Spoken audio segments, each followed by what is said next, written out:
Hello, guys. I'm Magda. And I'm Cruz. And welcome back to another episode of the Vergüenza Podcast. I hope everyone's doing good.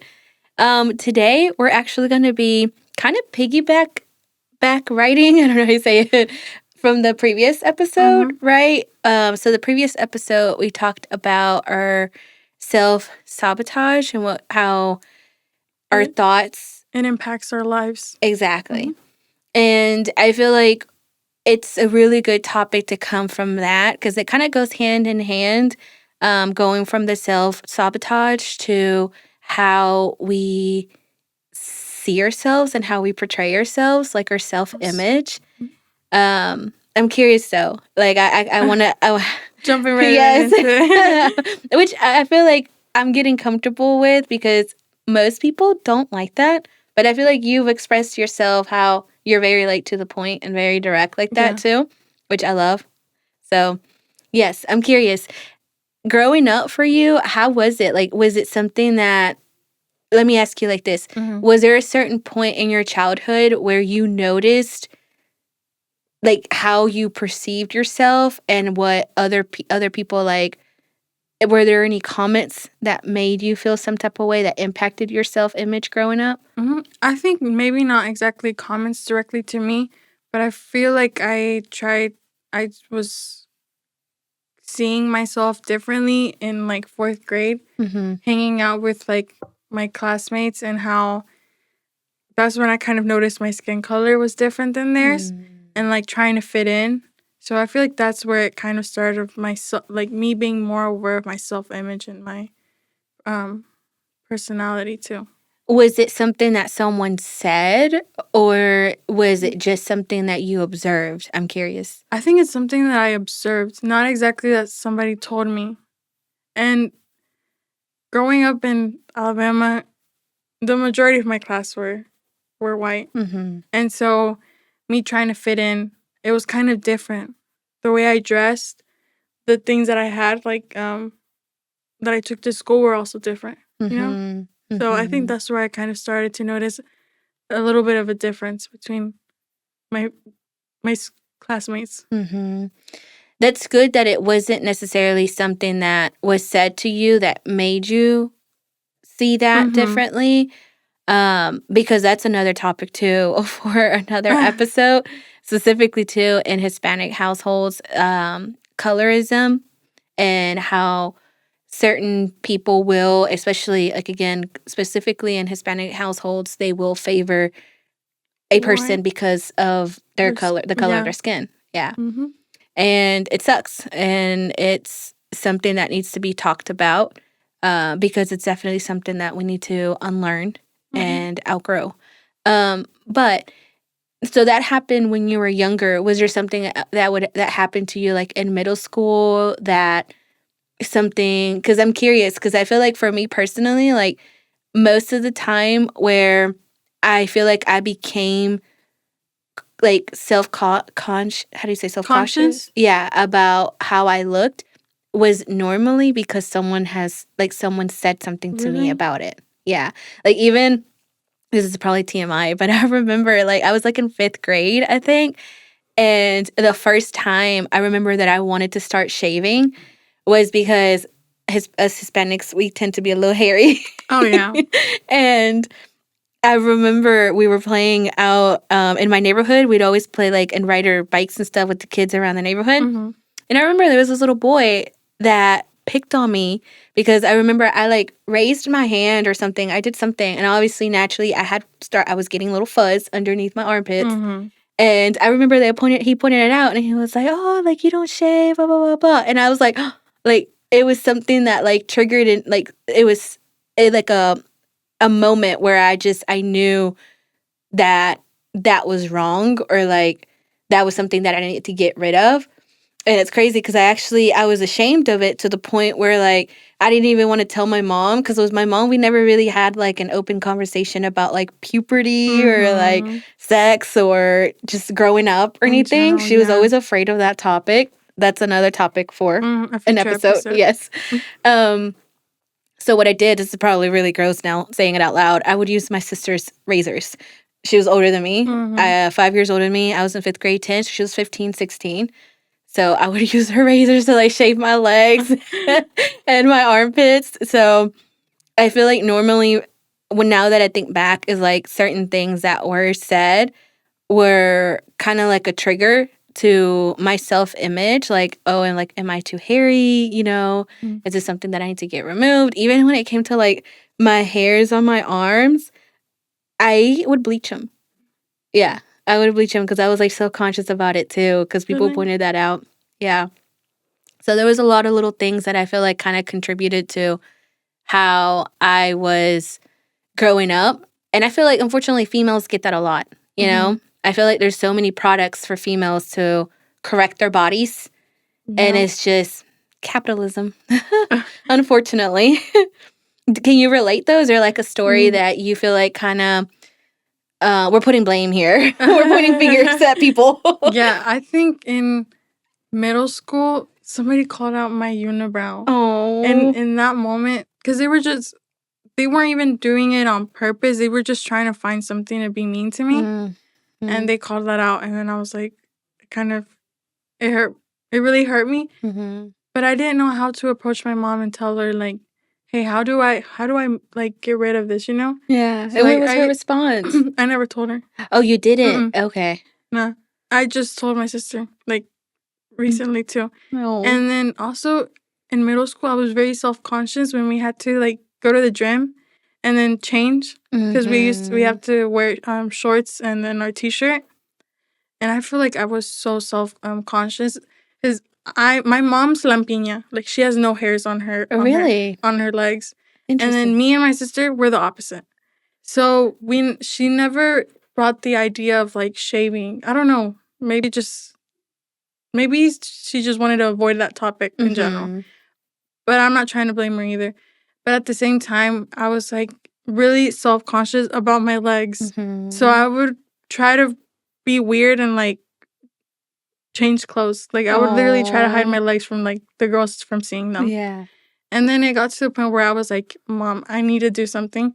And she told my tia, which she's younger, and she's like, she helped us out. Like using my first thing that I used to shave was the Nair. Okay. The Nair lotion And thing. you like put it on, yeah, and it rubs off. Yeah.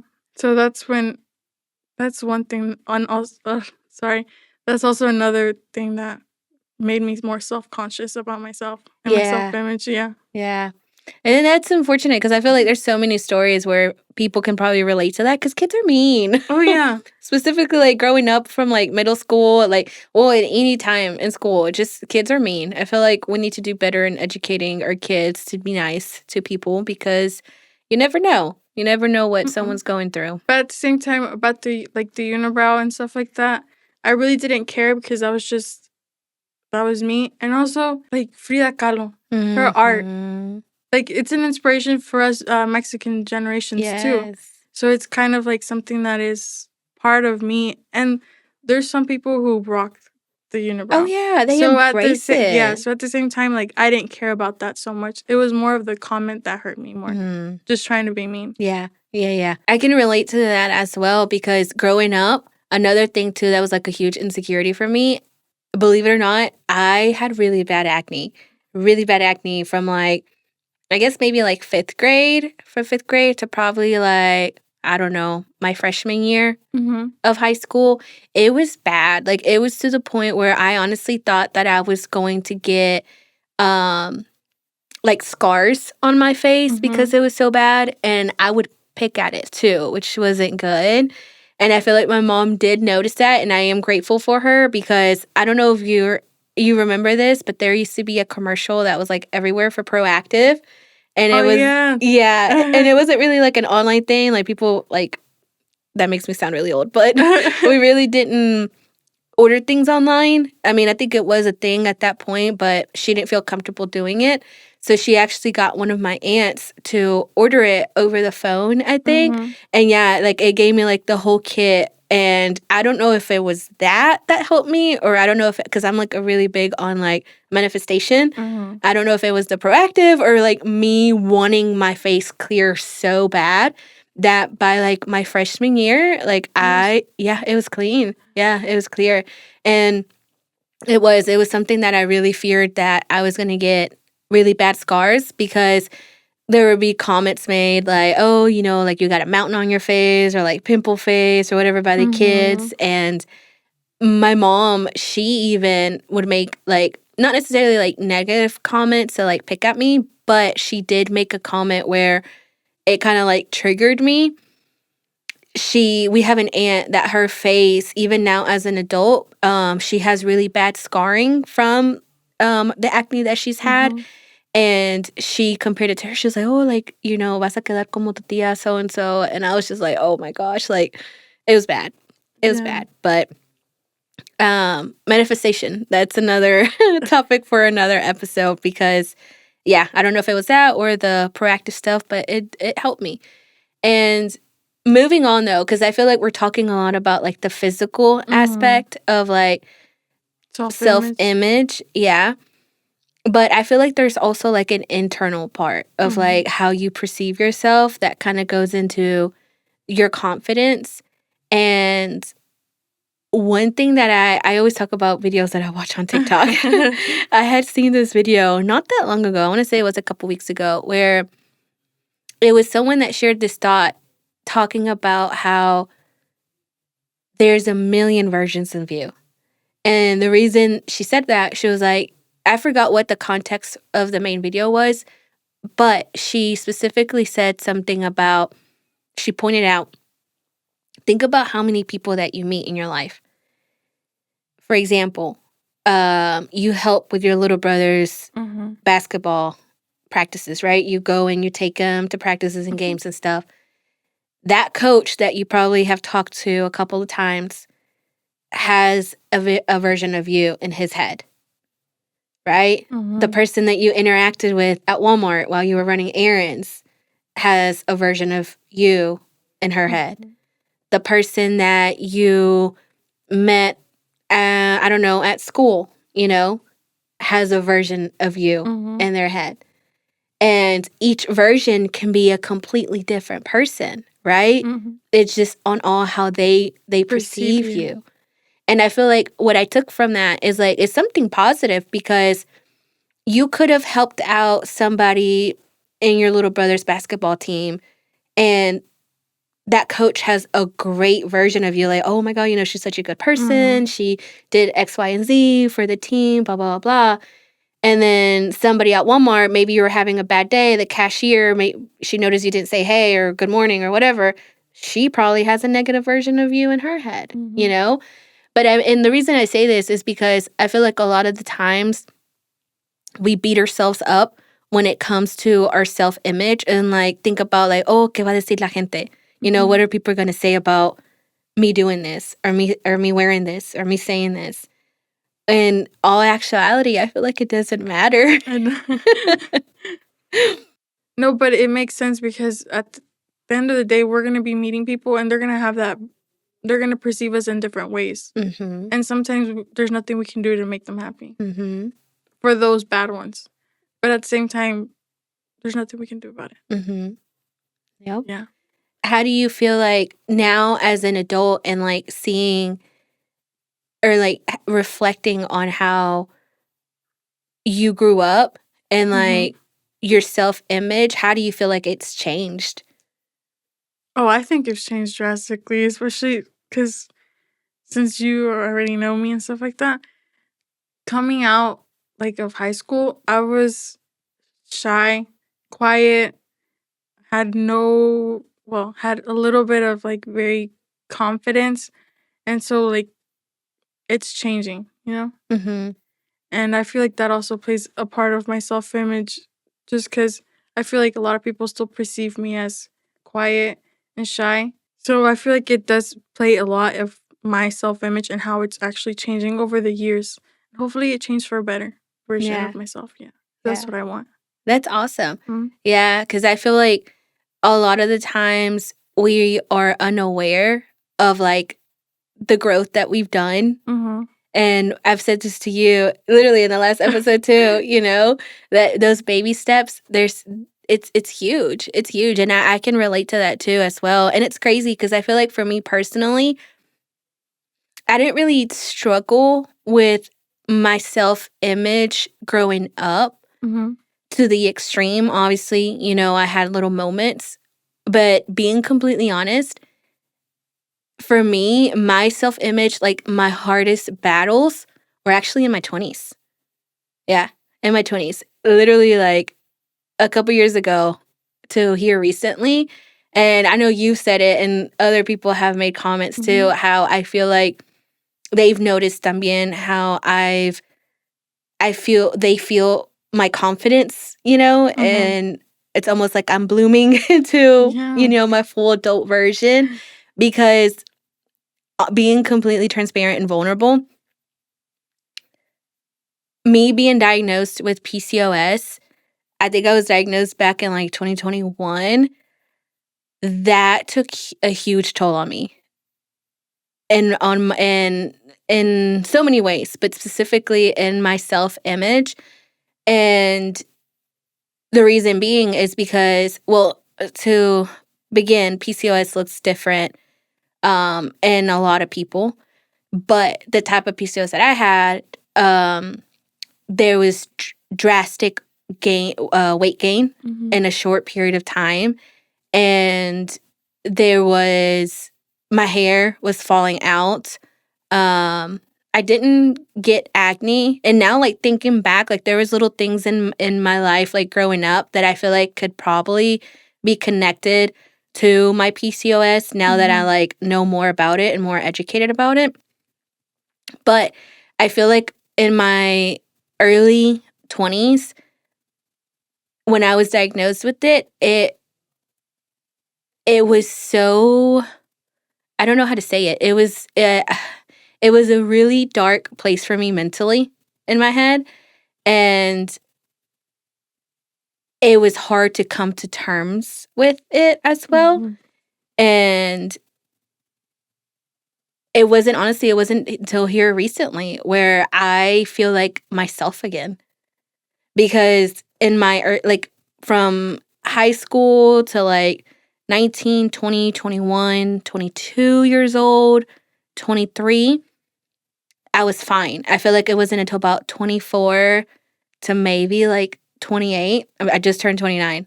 So like it's here recently. Like it's still something that I am like over. You're healing from it? Yeah, that I'm still healing, that I'm still overcoming. Because it did. And I feel like Darian really saw like the rawest, like obviously he's the closest person to me. And he's been such a huge support system. And I'm so thankful for him because it's not easy. It's not easy. And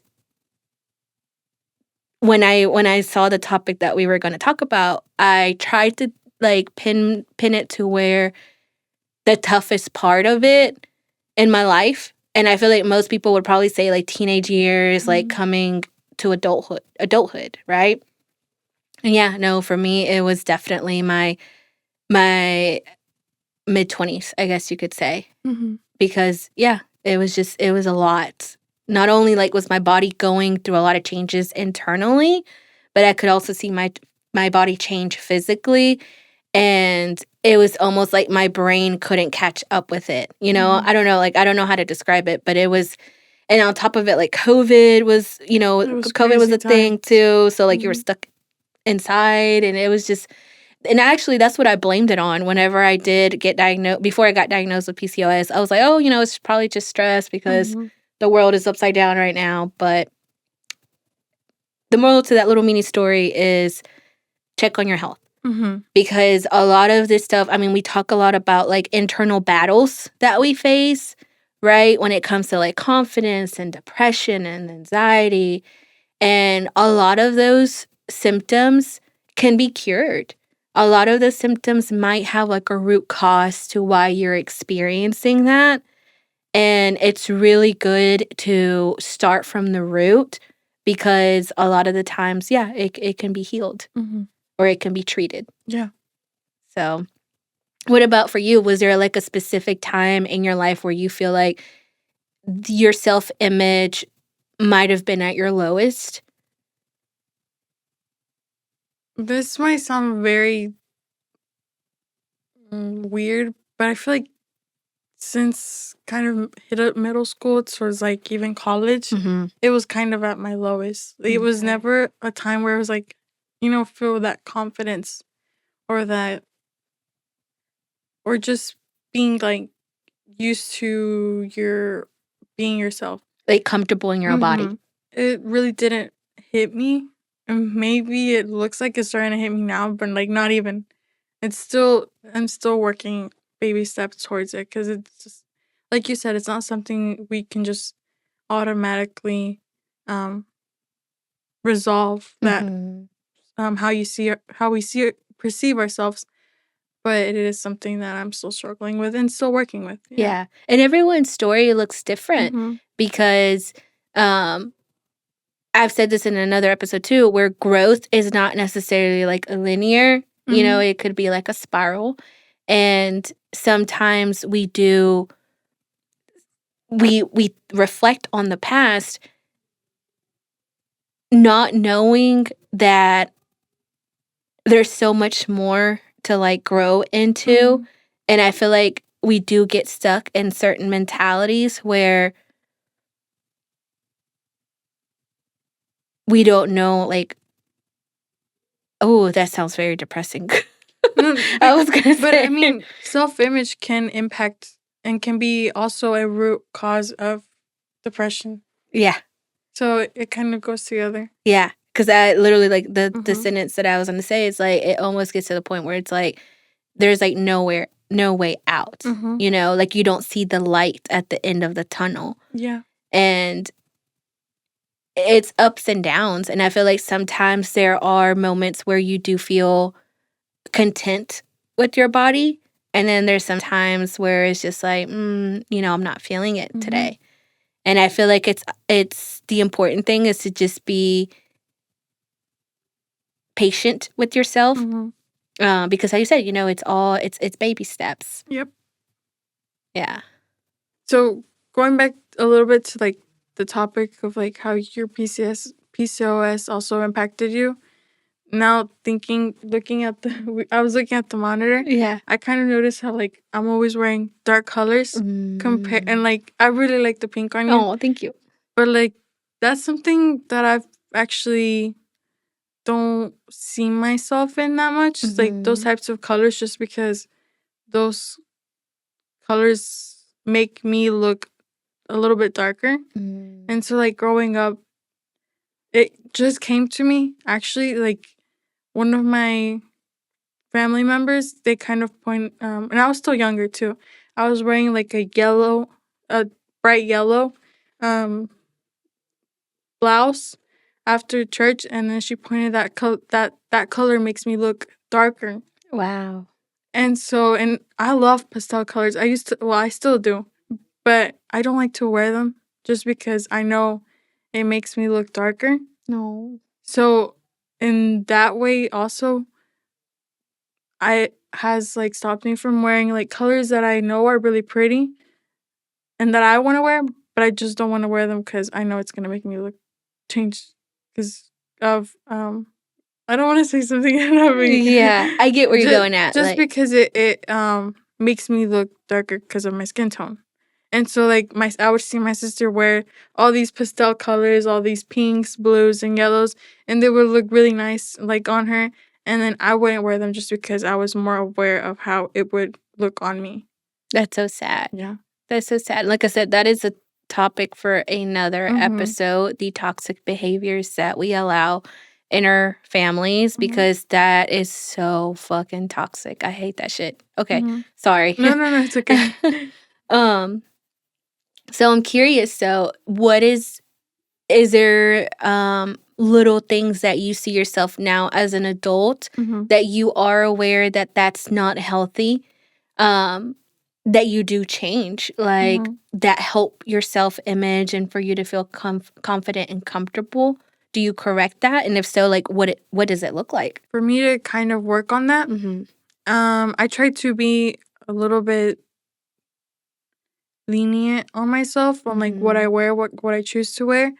But at the same time, it's very hard for me because I'm still working on it, trying to be less self-conscious of like others, of like these little voices in my head that stay in my head, telling me that color doesn't suit you, or you look bad in that, or something like that. So it's something I'm still working on, but I am kind of trying to put myself a little bit more out there. And it's like, it's those baby steps that I'm still working on. Yeah. But yeah. And it's crazy to think because it's limitations. And I know I've said this again in other episodes where the voices that we feed our children growing up, they become like internal dialogues as we get older, as we develop. And we put limitations on our kids and our family members when we shouldn't do that. And now that you say that, like, it kind of triggers a thought in my head. I don't know. Did you watch Hannah Montana growing up? No. No, I think it was you were younger. I love Hannah Montana. And there's this song. Actually, no, it's not Hannah Montana. I think actually it's Selena Gomez that sings this song. But it's a song, I think it's called Who Says You're Not Perfect? Oh yeah, Who that song. says, yeah. Yeah. And it's like, who says you can't be the president or like a superstar or something like that? You know which song I'm talking about, right? Do you know the lyrics? I don't know the lyrics. I know the main part. Yeah, but it says that, right? Yeah. And like I feel like it's whenever I am feeling down and I'm feeling like my confidence is not there, I play that song because it's like such an empowerment song, and it's so catchy because it's true. Because if you think about it, we've set limitations on ourselves, and a lot of the times those limitations are insecurities that other people have on themselves. And it's not healthy. And I feel like we think about even like on an internal level, like whenever we hold ourselves back in doing certain things because you're like, oh, that's out of my persona. That's not something that I would usually do. Like, oh, should I go and take ballet classes? No, because I'm not coordinated like that. Like I don't know how to dance. Who says you can't dance? Right? I'm pretty sure everybody that took ballet classes started at a point where they did not know anything about ballet. And as long as it's something that you're passionate about, who says you can't do it? Right? Whether it be something, ballet classes, whether it be starting a podcast, whether it be, I don't know, going and playing soccer, art or something, we put those limitations on ourselves. And I feel like the moral of this episode, I feel like my takeaway is really important to not do that to ourselves. And we say this all the time, baby steps. I feel like maybe we should get some merch that says baby steps because we got to be compassionate and we have to be gentle with ourselves. And I've said this to you before, whenever it comes to your confidence, whenever it comes to certain behaviors that we're trying to correct or heal, we should not have the expectation that it's going to happen like that, that it's going to happen immediately. AKA the start of the new year. Oh, I should be, it's the third week of January. I should be here by now or whatever. Like we need to give ourselves more credit on the growth that we do make. And then I just lost my train of thought. We need to give ourselves more credit when it comes to these baby steps, the growth that we do have, because it's like an exercise. It's like any type of muscle, like going to the gym, It takes time to strengthen. Exactly. You're not going to get abs just by going 1 week, 1 month to the gym. Maybe 6 months, maybe a year. You'll definitely see a difference in a year, right? But it takes being consistently there, working out that muscle.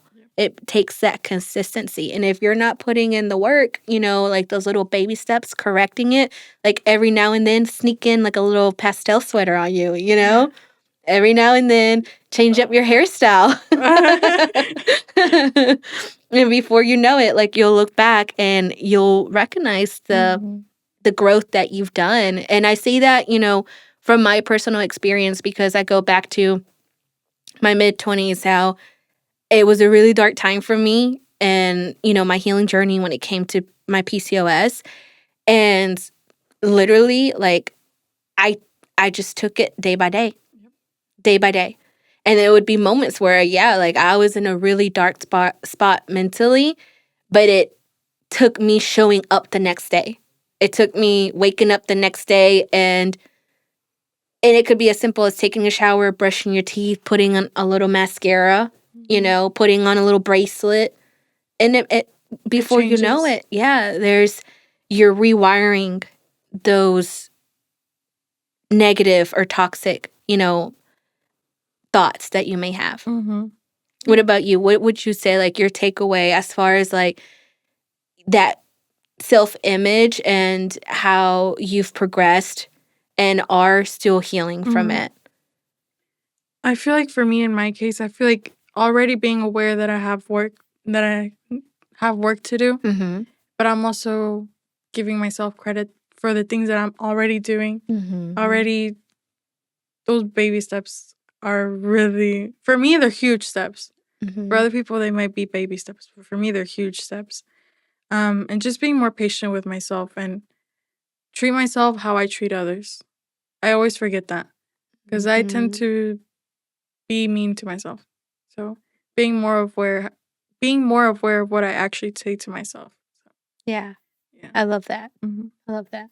So still going to be working on it. Yes, we all are. It's a work in progress. Well, with that being said, I feel like that sums up today's episode. I really hope you guys enjoyed it. If you guys have any ideas on topics or, certain conversations that you would like to hear, definitely let us know in the comments. Yeah. Yes, we would definitely consider them. And I hope you guys are enjoying these episodes. We'll catch you guys on the next one. Bye.